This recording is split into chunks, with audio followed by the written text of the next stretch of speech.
ഇന്നത്തെ ബൈബിൾ സ്റ്റോറിയിൽ നമ്മൾ കേൾക്കാൻ പോകുന്നത് ബിലെയാമിൻ്റെയും കഴുതയുടെയും കഥയാണ്. സംഖ്യാപുസ്തകം 22-ാം അധ്യായത്തിലാണ് ഈ കഥ നമുക്ക് കാണുവാൻ സാധിക്കുന്നത്. മോശയോടൊപ്പം തങ്ങളുടെ വാഗ്ദത്ത ദേശത്തേക്ക് യാത്ര തിരിച്ച ഇസ്രായേൽ മക്കൾ തങ്ങളുടെ പ്രയാണത്തിൽ മോവാബ് ദേശത്ത് എത്തുകയുണ്ടായി. ജോർദാനക്കരെ മോവാബ് ദേശത്ത് ഇസ്രായേൽ മക്കൾ പാളയമിറങ്ങിയതറിഞ്ഞ് അവിടുത്തെ രാജാവായിരുന്ന ബാലാക്ക് വളരെയധികം ഭയപ്പെട്ടു. കാരണം ഈ ഇസ്രായേൽ ജനത അമോന്യരോട് ചെയ്തതൊക്കെയും അദ്ദേഹത്തിന് അറിയാമായിരുന്നു. ഇതിനെക്കുറിച്ച് ചിന്തിച്ച് മോവാബ് രാജാവായ ബാലാക്ക് വളരെയധികം പരിഭ്രമിക്കുകയും ഭയപ്പെടുകയും ഉണ്ടായി. അദ്ദേഹം ദേശത്തെ മൂപ്പന്മാരോട് പറഞ്ഞു, കാള വയലിലെ പുല്ല് നക്കിക്കളയുന്നത് പോലെ ഈ കൂട്ടം നമ്മുടെ ചുറ്റുമുള്ള എല്ലാവരെയും നക്കിക്കളയും എന്ന് പറഞ്ഞു. എന്നിട്ട് അദ്ദേഹം പ്രവാചകനായ ബിലെയാമിനെ വിളിക്കുവാൻ അവൻ്റെ ദേശത്തേക്ക്, അതായത് നദീതീരത്തുള്ള പെദോരിലേക്ക് ദൂതന്മാരെ അയച്ചു. ദൂതന്മാർ അവിടെ ചെന്ന് ബിലെയാമിനോട് പറഞ്ഞത്, ഒരു വലിയ ജനക്കൂട്ടം ഞങ്ങൾക്കെതിരെ ആ ദേശത്ത് വന്ന് പാർത്തിരിക്കുന്നു. അതുകൊണ്ട് താങ്കൾ കടന്നു വന്ന് ആ ദേശത്ത് വന്നിരിക്കുന്ന ജനത്തെ ശപിക്കണം എന്ന് പറഞ്ഞു. ബിലെയാം അവരോട് പറഞ്ഞത്, ഇന്ന് രാത്രി നിങ്ങൾ വിശ്രമിക്കാം, ഞാൻ ദൈവത്തോട് ആലോചന ചോദിക്കട്ടെ എന്ന് പറഞ്ഞു. എന്നാൽ ദൈവം ബിലെയാമിനോട് അവരോട് കൂടെ പോകരുത് എന്ന് അറിയിച്ചതിനാൽ അവൻ അവരെ മടക്കി അയച്ചു.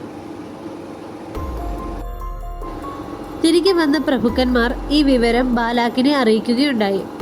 എന്നാൽ അദ്ദേഹം അതിലും മാന്യന്മാരായ വളരെയധികം പ്രഭുക്കന്മാരെ ബിലെയാമിൻ്റെ അടുക്കിലേക്ക് അയക്കുകയുണ്ടായി.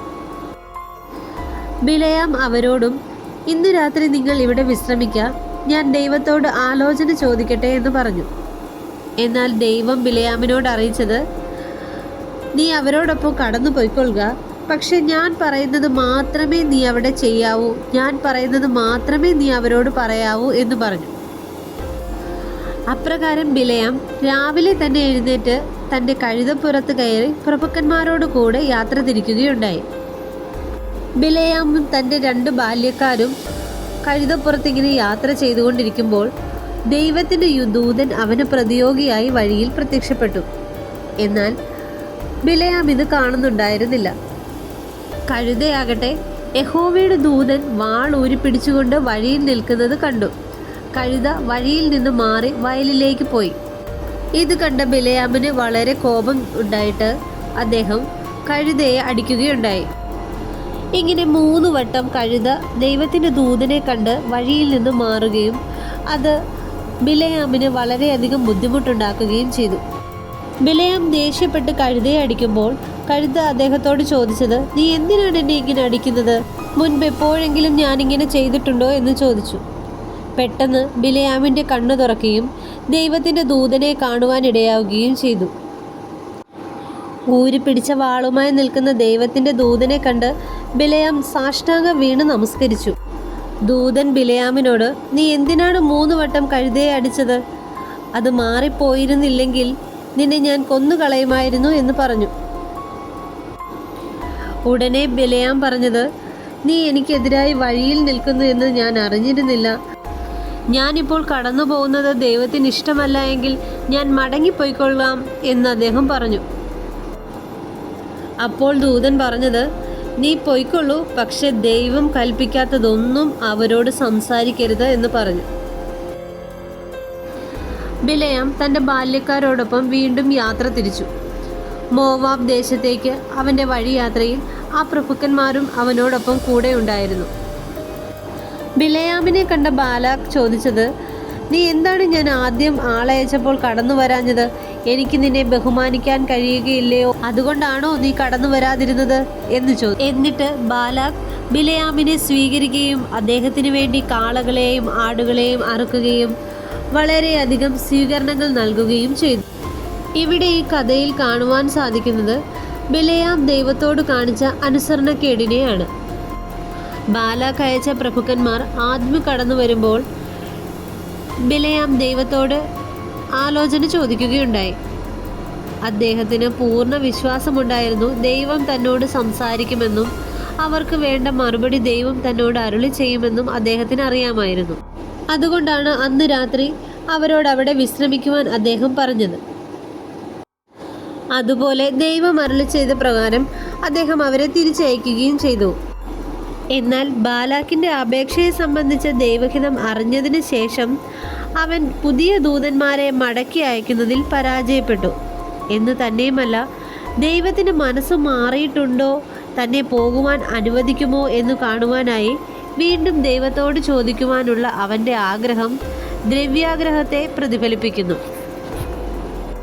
ദൈവം പറയുന്നത് മാത്രം അനുസരിക്കുവാൻ കടന്നു പോകുന്നതിൽ തെറ്റില്ല എന്ന് അദ്ദേഹം വിചാരിച്ചു. കാരണം അവർ കൊണ്ടുവന്ന പ്രതിഫലത്തെക്കുറിച്ച് അദ്ദേഹം വളരെയധികം ഉത്കണ്ഠാകുലനായിരുന്നിരിക്കാം.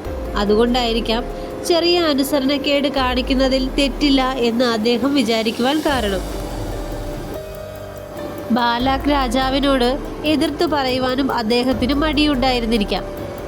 ഇത് മനസ്സിലാക്കിയ ദൈവം അവസാനം ചില വ്യവസ്ഥകളോടെ ബിലെയാമിന് പോകുവാൻ അനുവാദം കൊടുക്കുന്നു. എന്തുകൊണ്ടായിരിക്കാം ദൈവത്തിന് ബിലെയാമിനോട് കോപമുണ്ടാകുവാനിടയായത്? അതിന് ചില കാരണങ്ങൾ നമുക്കൊന്ന് കേട്ടു നോക്കാം. ഒന്ന്, ദൈവവചനത്തോടും അതിൻ്റെ സത്യസന്ധതയോടുമുള്ള ബിലെയാമിൻ്റെ ബഹുമാനമില്ലായ്മ. അതായിരിക്കാം ഒരുപക്ഷെ ദൈവത്തിന് തോന്നിയ കാരണങ്ങളിലൊന്ന്. മറ്റൊന്ന്, പ്രതിഫലത്തിന് വേണ്ടിയുള്ള അവൻ്റെ അത്യാഗ്രഹം. പ്രഭുക്കന്മാർ വളരെ നിർബന്ധത്തോടെ രണ്ടാമതും വളരെയധികം ദ്രവ്യങ്ങളോടെ കടന്നു വന്നപ്പോൾ അദ്ദേഹത്തിൻ്റെ മനസ്സ് ഒന്ന് ആടി ഉലഞ്ഞിരിക്കാം. അദ്ദേഹം അത് വേണമോ വേണ്ടയോ എന്ന് പലവട്ടം ചിന്തിച്ചിരിക്കാം. 3, ദൈവകൽപ്പനയ്ക്ക് വിപരീതമായിട്ടായാലും പോകുന്നത് സംബന്ധിച്ച് അവൻ്റെ പിടിവാശി. അദ്ദേഹത്തിന് പോയാൽ കൊള്ളാം എന്നൊരാഗ്രഹം അദ്ദേഹത്തിൻ്റെ മനസ്സിലുണ്ടായത് ദൈവത്തോടുള്ള ഒരു പിടിവാശിയെ കാണിക്കുന്നു. ദൈവത്തിൻ്റെ ജനമായ ഇസ്രായേൽ മക്കളെയാണ് താൻ ശപിക്കാൻ പോകുന്നതെന്ന് അദ്ദേഹത്തിന് അറിയാമായിരുന്നു. ആ ആഗ്രഹവും ശ്രമവും ഇതിൽ വെളിപ്പെടുത്തുന്നു. ഇവിടെ കഴുതയ്ക്ക് പോലും കാണത്തക്ക വിധം ദൂതൻ ശാരീരികമായി യാഥാർത്ഥ്യവും കണ്ണിന് ഗോചരവുമായിരുന്നു. ആത്മീയ ശരീരത്തോടു കൂടിയ ആത്മജീവികളെ ചിലർക്ക് കാണുവാൻ കഴിയും, എന്നാൽ അതേ കൂട്ടത്തിലെ മറ്റു ചിലർക്ക് കാണുവാൻ കഴിയുകയുമില്ല. അവസാനം ദൈവം ബിലെയാമിൻ്റെ കണ്ണുകൾ തുറന്നു. അങ്ങനെ തൻ്റെ സ്വാഭാവിക കണ്ണുകൾ കൊണ്ടും ദൂതനെ കാണുവാൻ അവന് കഴിഞ്ഞു. ആ സമയം ദൈവത്തോട് സംസാരിക്കുവാൻ കഴിയുമായിരുന്ന ബിലെയാമിന് എന്നാൽ ദൈവത്തിൻ്റെ ദൂതനെ കാണുവാൻ സാധിച്ചില്ല. ആത്മീയ കണ്ണുകൾ കൊണ്ട് അവന് ദൈവത്തിൻ്റെ ദൂതനെ കാണുവാൻ സാധിച്ചില്ല. എന്നാൽ കഴുതയ്ക്കാകട്ടെ കാണുവാനും കഴിഞ്ഞു. ഉരിയാട കഴുത മനുഷ്യവാക്കായി ഉരിയാടി എന്ന് പത്രോസ് വ്യാഖ്യാനിച്ചിരിക്കുന്നത് ഈ അത്ഭുതത്തെക്കുറിച്ച് ആണ്.